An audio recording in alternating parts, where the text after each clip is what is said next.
Good, happy Thursday evening, April 14, 2022. I'm Riley King. Welcome to this Thursday evening edition of the Riley King Newscast, right here on the Riley King Network. We have a lot of news to get to this Thursday evening, so let's get started right now. First up, Islamic State fighter convicted in connection with death of James Foley. 3 other American hostages. Let's take a listen to that video from WMUR News 9.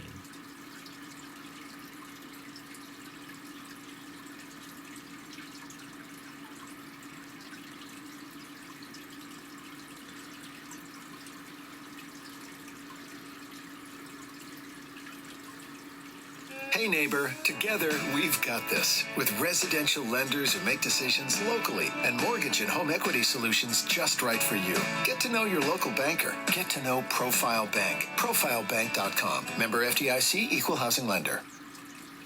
Well, Diane Foley tells us tonight that she's relieved and feels that justice is finally being served. She and Foley's brothers testified in the trial about the ransom demands the Islamic State terrorists made in 2012 and 2013 after they had kidnapped him in Syria. That's where James was working as a freelance journalist. Diane said the Islamic State terrorists told her in order to have James released, they were asked to orchestrate the exchange and release of Muslim prisoners or pay 100 million euros, a demand the Foleys say they knew was unreasonable because they had no ability to secure either. El-Sheikh was known as one of the Beatles, a nickname given to him and 2 other captors known for their distinct British accents. It took jurors 4 hours to find El-Sheikh guilty on all 8 charges he faced, which revolved around the deaths of 4 American hostages, Foley, Sotloff, Peter Kassig, and Kayla Mueller. It's huge relief, Jean, huge relief and exhaustion. I mean, we're exhausted. This has been quite an ordeal. So we're very relieved and very grateful for all the good people that got us to this point. But it doesn't bring our kids home, you know. So it's a mixed emotion. And El-Sheikh will be formally sentenced in August. Fellow ISIS and Beatle member Alexander Koti also pleaded guilty earlier this month, and he will be sentenced later this month. We're live in studio. Scott Cook, WMUR News. Okay, there you go on that video and that report.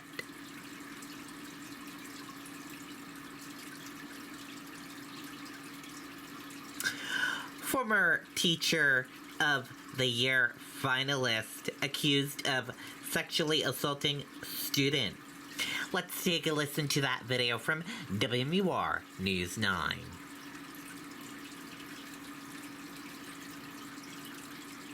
Hey neighbor, together we've got this. With residential lenders who make decisions locally and mortgage and home equity solutions just right for you. Get to know your local banker. Get to know Profile Bank. Profilebank.com. Member FDIC, Equal Housing Lender.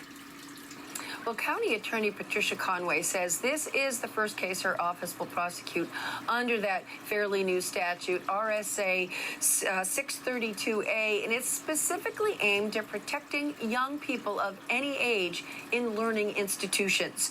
Now, according to court paperwork, 38-year-old Bridget Doucette Howell is accused of having sexual relations with an 18-year-old who was a student where she worked at the time.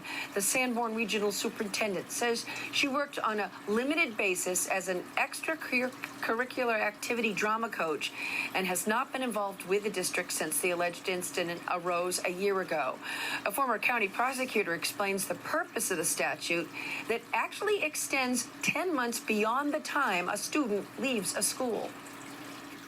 But you have these perpetrators who are allegedly really preying on these people, whether they be children or adults, who they are in a position of power over.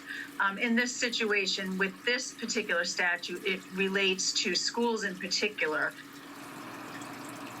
Now, in a statement, Doucette Howell's attorney says she maintains she's not guilty and will vigorously defend the charges. And according to the Department of Education, her educator license has been suspended since March when those indictments came down. We're live in Brentwood. Jennifer Crompton, WMUR News 9. Okay, and there you go on that video and that report.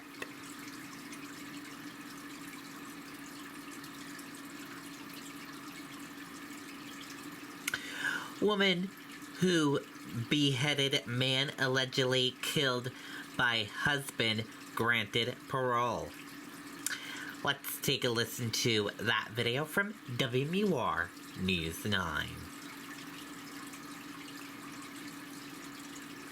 When you're launching a home improvement project, quality lumber from our drive-through lumber yards makes all the difference. At Bell Tate's Building Supply, you'll find a wide selection of the lumber and building materials you need for any project. Visit us at belltates.com or any of our 9 locations.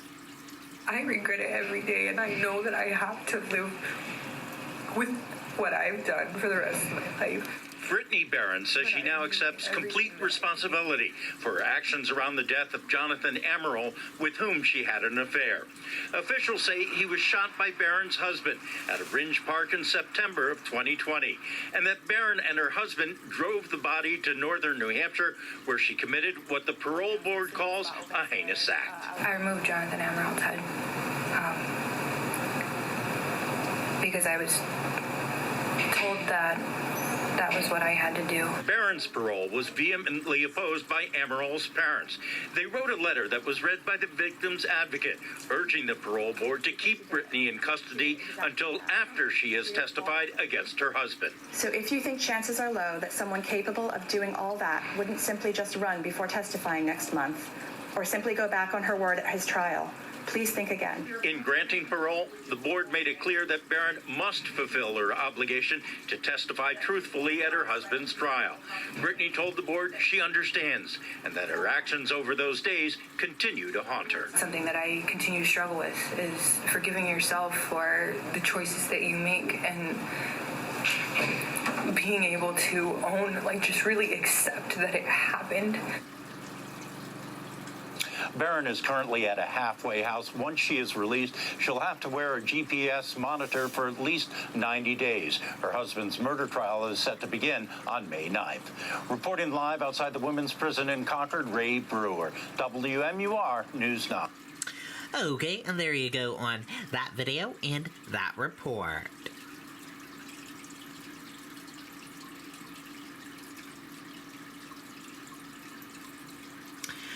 Driver flees I-93 crash scene after pursuit. New Hampshire State Police say suspected fentanyl was left behind. Police search for driver. Let's take a listen to that video from WMUR News 9.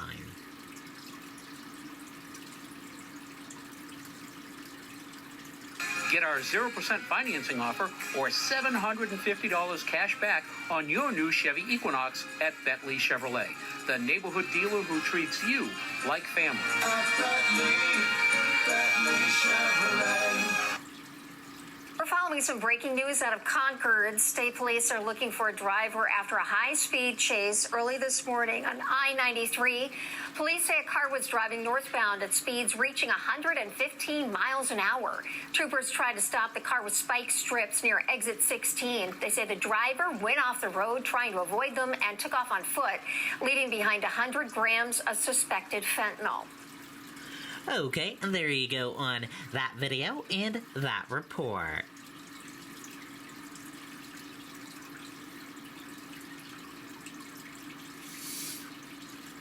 Manchester murder suspect extradited back to New Hampshire. Let's take a listen to that video from WMUR News 9. It's Chevy Truck Month. Get a $1,000 accessory allowance right now at Bentley Chevrolet, the neighborhood dealer who treats you like family. Check out special financing offers on top of great savings. Bentley Chevrolet. Let's get to some breaking news that we are following this morning. The Attorney General's office just announced that a suspect in a murder in Manchester is now back in New Hampshire. Authorities say Timothy Johnson was extradited from Massachusetts yesterday. He's due in court later this morning. Johnson is accused of shooting and killing 67-year-old Jean Lasselle outside a homeless shelter on Chestnut Street in February of last year. Okay, and there you go on that video and that report. And let's go to the Rawson Reports.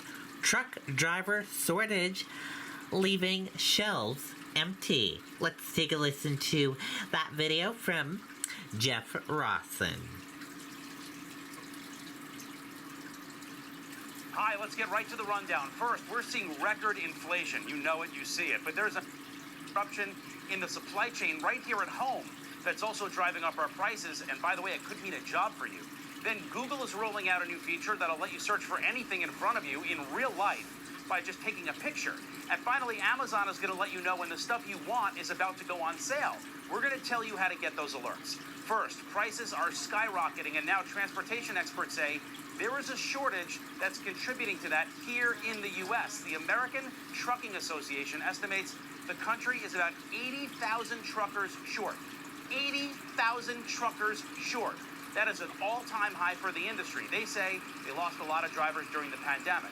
But here's the real problem. Truck drivers move around 71% of our economy's products across the country. So if there are no drivers, there is nothing to stock on store shelves, even if the stuff is coming over from China, okay. So basically, if you want a job as a trucker, now's the time to do it. We have links on our website, RawsonReports.com. Next, the cool new Google Lens feature you didn't even know you needed. The company just announced it is rolling out a multi-search feature where you can point your camera at anything and find out all the details about it. Technology is nuts. Let me show you how it works. Let's say your friend is wearing a new dress that you like. You want to copy the look. Just go to the Google app on your phone, click right over here on the camera icon in the search bar, take a picture of the dress, and the app will give you all the places you can buy it. You can also add text in there like green. Like, let's say you like the color of this green screen I'm on. We take all the video away. And it's kind of neon. You'd really stand out at a party. But let's say you want this color. Type neon green. The app will find that dress, or similar styles in green. You can also snap a picture of a plant, and add the words care instructions. And Google Lens will pull up how to take care of that specific plant. Pretty cool, right? Finally, have your eye on something you like on Amazon. Now Alexa will notify you up to 24 hours in advance if it's about to go on sale. And mark this time, this is when the Rossens went poor. Right now. This is gonna be nuts. This new feature is for Prime members and can be for anything in your shopping cart or on one of your wish lists, or any item that you have marked like this, save for later. So if it's in your cart, mark save for later, you're on the list. If you have your eye on a set of headphones, for example, save it. Alexa will let you know when it's on sale through your Amazon Echo device. The light will even turn yellow when the deal is live. All you have to do is go on the Alexa app, click on more right over here in the bottom right-hand corner, right over here. Then go to Settings, Notifications, and scroll down to Amazon Shopping. Toggle on the switch next to Deal Recommendations, okay? And then you'll get all those alerts for everything you like. And that's all for today. Back to you. Okay, and that was the Rossen Report from Jeff Rawson.